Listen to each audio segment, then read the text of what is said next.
കോഴിക്കോട് തൊട്ടിൽപ്പാലത്ത് 1 വയസ്സുകാരന്റെ തലയിൽ അലൂമിനിയം പാത്രം കുടുങ്ങി. വീട്ടുകാർ കുട്ടിയെ വാരിയെടുത്ത് സമീപത്തെ ആശുപത്രിയിൽ എത്തിച്ചു.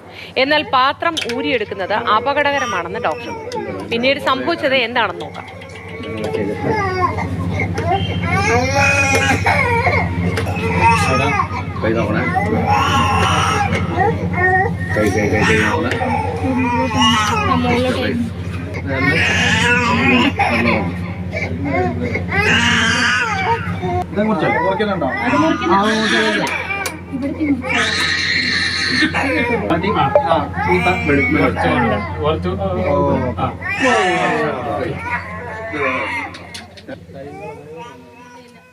നയൻതാര ചേർന്നു. ഒപ്പം ഗുഡ് മോർണിംഗ് നയൻതാര, കുഞ്ഞുങ്ങളൊക്കെ ഇങ്ങനെ കുസൃതി കാണിക്കുന്നത് പതിവാണ്. പക്ഷെ ഇത്തരത്തിൽ തലയിൽ പാത്രമൊക്കെ കുടുങ്ങാന്ന് പറയുമ്പോൾ അല്പം പേടിയോടെ ആയിരിക്കും ഈ മാതാപിതാക്കൾ അതിനെ സമീപിച്ചെന്ന കാര്യത്തിൽ സംശയമില്ല. പിന്നെ ഒരു കാര്യം ഞാൻ എടുത്തു പറയട്ടെ, അവിടുത്തെ സന്നദ്ധ സേവകരുടെ കാര്യം നയൻതാര നേരത്തെയും പറഞ്ഞിരുന്നു. അവരെ ദുരന്ത നിവാരണത്തിൽ പ്രത്യേകമായ ട്രെയിനിങ് കിട്ടിയ മനുഷ്യരാണ്, അവരാണ് അതിന്റെ അംഗങ്ങൾ എന്ന് നമുക്കൊരു പ്രേക്ഷകൻ നേരത്തെ പറയുകയുണ്ടായി. എങ്ങനെയാണ് ശരിക്കും ഈ തലയിൽ നിന്ന് ഇത് ഊരിയെടുക്കാൻ കാരണമായത്? ആരൊക്കെയാണ്? എങ്ങനെയാണ് ഇത് ഊരാൻ പറ്റിയത്? മുത്തി, ആദ്യം തന്നെ പറയാം, കുട്ടി സേഫാണ്, കുഴപ്പമൊന്നുമില്ല, മുറിവുകളൊന്നും സംഭവിച്ചിട്ടില്ല. ഇവരുടെ ആ ഒരു കൃത്യമായ ഇടപെടലാണ്, സംയോജിതമായ ഇടപെടലാണ് എടുത്തു പറയണം. ഹോസ്പിറ്റലുകാരുണ്ട്, അതായത് കുട്ടിക്ക് ഇങ്ങനെയൊരു സംഭവം, അതായത് കുട്ടി അലൂമിനിയം പാത്രം തലയിൽ വെച്ചു, കുടുങ്ങിപ്പോയി. വീട്ടുകാരും വളരെ പേടിച്ചു. ആ സമയത്ത് തന്നെ കുട്ടിയെ വാരി എടുത്തുകൊണ്ട് സമീപത്തുള്ള സ്വകാര്യ ആശുപത്രിയിലേക്ക് എത്തിക്കുകയായിരുന്നു.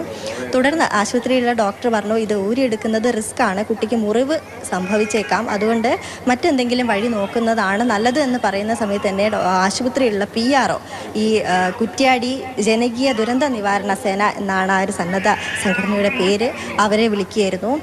അതിൻ്റെ ചെയർമാൻ ബഷീർ നരേങ്കോട് എന്ന് പറയുന്ന ആൾ, അദ്ദേഹത്തെ വിളിച്ചു. അദ്ദേഹം ഉടനെ തന്നെ എത്തുകയായിരുന്നു. അതിനിടയിൽ ഇതിൽ രസകരമായൊരു സംഭവം എന്ന് പറയുന്നത്, ഇവരുടെ കയ്യിൽ, അദ്ദേഹം പുറത്തെവിടെയായിരുന്നു, അദ്ദേഹത്തിൻ്റെ കയ്യിൽ ഇതിനെ പറ്റിയ ടൂളുകളൊന്നും ഉണ്ടായിരുന്നില്ല. കുറ്റ്യാടി ഭാഗത്തുള്ള ഒരു കടയിൽ, ഈ ഒരു പാത്രത്തിൻ്റെ ഇത്തരത്തിലുള്ള പാത്രങ്ങളൊക്കെ വിൽക്കുന്ന ഒരു കടയിലുള്ള ആളെ അദ്ദേഹം വിളിക്കുകയാണ് ചെയ്തത്. അദ്ദേഹത്തോട് വാഹനത്തിൽ കയറാൻ പറയുന്നു. കാര്യമൊന്നും പറഞ്ഞിട്ടില്ല, നിങ്ങൾ വാഹനത്തിൽ കയറണം, ഇതിന് വേണ്ട ടൂൾ, ഈ കട്ടർ എടുക്കാൻ വേണ്ടി പറഞ്ഞു. എന്താണ് സംഭവം എന്നൊന്നും പറഞ്ഞിട്ടുണ്ടായിരുന്നില്ല. തിരിച്ച് ആശുപത്രിയിലേക്ക് പോകുന്ന വഴിയിലാണ് കാര്യം പറഞ്ഞത്. ഉടനെ തന്നെ അവർ ആശുപത്രിയിലെത്തി. കുട്ടിയുടെ തലയിൽ നിന്നും ഈ ഒരു അലൂമിനിയം പാത്രം കട്ട് ചെയ്തെടുക്കുകയാണ് ചെയ്തത്. ഇവിടെ എടുത്തു പറയേണ്ട മറ്റൊരു പേര് കൂടിയുണ്ട്.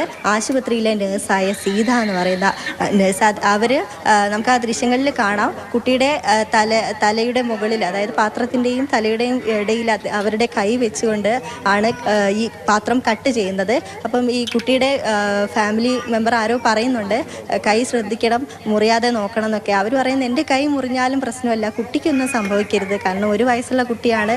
കുട്ടി വെപ്രാളത്തിൽ ആ ഒരു പേടിയിൽ കരയുന്നുണ്ട്, പിടച്ച് കളിക്കുന്നുണ്ട്, നമുക്ക് ദൃശ്യങ്ങളിലൊക്കെ കാണാം. കുട്ടിക്കൊന്നും സംഭവിക്കരുത് എന്നതുകൊണ്ടാണ് അവർ ആ കൈ ഇങ്ങനെ വെച്ചിരിക്കുന്നത്. അവർക്കൊരു കൈയ്യൊടി എടുക്കണം. അതുപോലെ തന്നെ പ്രേക്ഷകൻ പറഞ്ഞു എന്ന് പറയുന്നു, ഇവർ അത്തരത്തിലുള്ളൊരു ട്രെയിനിങ് കിട്ടിയ സേന തന്നെയാണ്. കുറ്റ്യാടിയിലെ സന്നദ്ധ എന്തിനും തയ്യാറായത്, അതായത് കുറ്റ്യാടി എന്ത് പ്രശ്നമുണ്ടെങ്കിലും ഓടിയെത്തുന്ന ഒരു സന്നദ്ധ സേനയാണ് ഇവർ. മുമ്പും നമ്മൾ ഒരുപാട് വാർത്തകൾ ചെയ്തിട്ടുണ്ട്. ആ സമയത്തും ഇവരെ നമ്മൾ വാർത്തകളിലൊക്കെ പരാമർശിച്ചിട്ടുണ്ട്.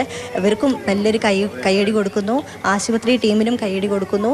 അതോടൊപ്പം തന്നെ നേരത്തെ പറഞ്ഞതുപോലെ തന്നെ കൈയടി കൊടുക്കുന്നതിനോടൊപ്പം തന്നെ ഇത്തരം സംഭവങ്ങളൊക്കെ ആവർത്തിക്കാതിരിക്കാൻ വേണ്ടി നമ്മളെല്ലാവരും ശ്രദ്ധിക്കുക എന്നതുകൂടിയാണ് ഈ വാർത്ത കൊണ്ട് ഉദ്ദേശിക്കുന്നത്. ശരിക്കും നയൻതാര, നല്ലൊരു ദിവസമായിരിക്കട്ടെ നയൻതാരയ്ക്ക് എന്ന് ആശംസിക്കുന്നു. ആ കുഞ്ഞിന്റെ കരച്ചിലും വെപ്രാളവും ഒക്കെ കാണുമ്പോൾ എന്തായാലും മനസ്സിലൊരു സങ്കടമൊക്കെ തോന്നുമെങ്കിലും യാതൊരു പ്രശ്നങ്ങളും പറ്റിയില്ല എന്നതിൽ വളരെ ആശ്വാസമുണ്ട്.